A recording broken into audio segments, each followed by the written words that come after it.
एक नया साल, एक नया captain America. Sam Wilson finally racism की बेड़ियों को तोड़ते हुए कैप्टन अमेरिका बन चुके हैं। बट अबव दैट, क्या ये काम करता है? I mean, does he was able to continue the legacy Steve Rogers created, और he himself created a new legacy for him? Well, this all depends कि आप क्या देखने गए हो मूवी में। बट मूवी सिनॉप्सिस की बात करें तो ये कहानी काफ़ी ज़्यादा सिंपल है, जहाँ Sam Wilson finally captain America बन चुके हैं, अपने जनरल थंडरबोल्ट प्रेसिडेंट बन चुके हैं, एंड वो अपने सैम विल्सन को बुलाते हैं अपनी हवेली यानी कि व्हाइट हाउस पे, एंड बोलते हैं भाई चल फिर से एवेंजर्स बनाते हैं।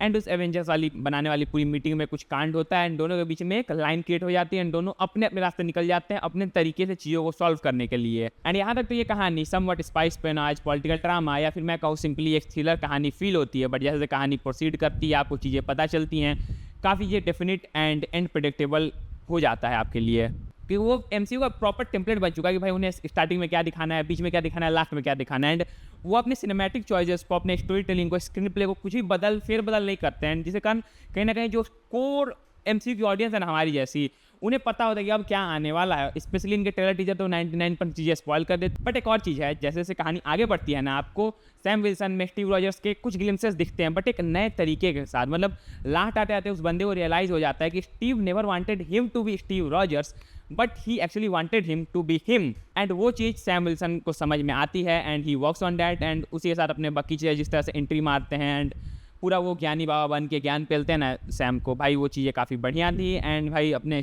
बकी भाई पूरा प्रॉपर ज्ञानी चर्चा हो जाता है, आता है कहानियों में, ज्ञान पेलता है, चला जाता है, and he does that quite well. And उसके कैरेक्टर के साथ वो काफ़ी मैच भी जा रहा है, क्योंकि उसने जितना पेन सहा है, जितना ट्रॉमा, जितना सब कुछ सहा है ना, आई डोंट थिंक कि कोई दूसरा कैरेक्टर है पूरे एमसीयू में जितना सहा है। मतलब उसने ना चाहते हुए भी लोगों को मारा है, अपने दोस्त का दुश्मन बना है, मतलब बहुत कुछ भाई बंदे ने झेला। एंड अभी जिस समय में वो है, वो समय भी उसका नहीं है, तो भाई अब इससे ज़्यादा तो आई डोंट थिंक कोई झेलता है। Well, talking about my personal opinion, being a fan of Steve Rogers, आपको यकीन नहीं तो आप हमारी प्रीवियस वाली वीडियोस देख सकते हो, क्योंकि I am a huge fan of Steve Rogers ideology, perception of world, and जिस तरह से वो अपना डेडिकेशन एंड पैसन दिखाता है किसी भी काम में।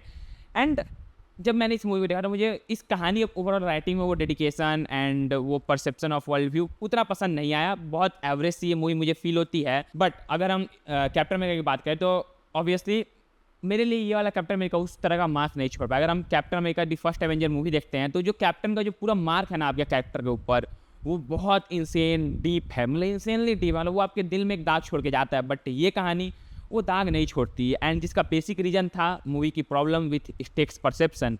मतलब मूवी ने जिस तरह से अपने को बेचने की कोशिश की, जिस तरह से हमारे मन में एक इसको लेके स्टेक्स का परसेप्शन बना दे भाई किस लेवल का विलन होगा, किस लेवल की कहानी होगी ना, उसके कारण कहीं ना कहीं ये मूवी आपको निराश करती है। मतलब स्टेक था कि भाई रेड हल्क आने वाला है, but when you watch the movie and पूरा मूवी प्रोग्रेस होती है, तो आपको समझ में आता है कि बस हमें एक परसेप्शन देने के लिए कि भाई स्टेक्स बहुत बड़े हैं, बस वही बताने तक का स्टिक्स बड़ा था। लेकिन जब वो आप कहानी में एक्चुअली देखते हो ना, वो स्टिक्स इतने बड़े लगते नहीं है, बहुत छोटे से लगते हैं, एंड वो कहानी में उतना ज़्यादा ग्रुसम इम्पैक्ट नहीं क्रिएट कर पाते। मतलब ये मूवी बेसिकली फाइट सीक्वेंस पे फोकस नहीं करती है, बट फिर भी जिस तरह से आपने इस कहानी को भेजने की कोशिश की थी, वो समवट डेविएट कर देता है पूरे पर्पस को कहानी के। मतलब अगर आप कहानी को just Sam Wilson becoming a captain America वाली परसेप्शन से बेचते, तो आई थिंक ये मूवी नेक्स्ट लेवल पे फील देती है हमें। बट इन्होंने जिस तरह परसेप्शन बिल्ड कर दिया, जिस तरह से भेजने की कोशिश की, समवट उस परसेप्शन ने इस कहानी के प्रति एक नेगेटिव और मतलब -99 वाला और क्रिएट कर दिया।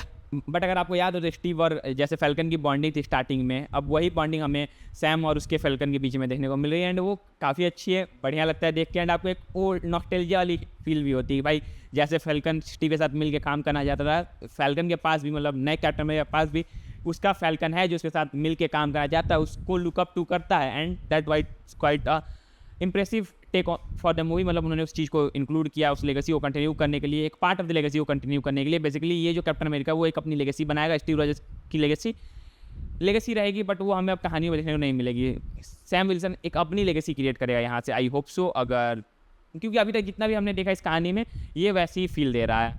बट एट लास्ट मैं यही बोलूँगा, अगर आपको ऑनेस्ट टॉक चाहिए सिनेमा के ऊपर, तो सब्सक्राइब कर लो भाई अल्फा क्रिटिक्स को, and be alpha be critic.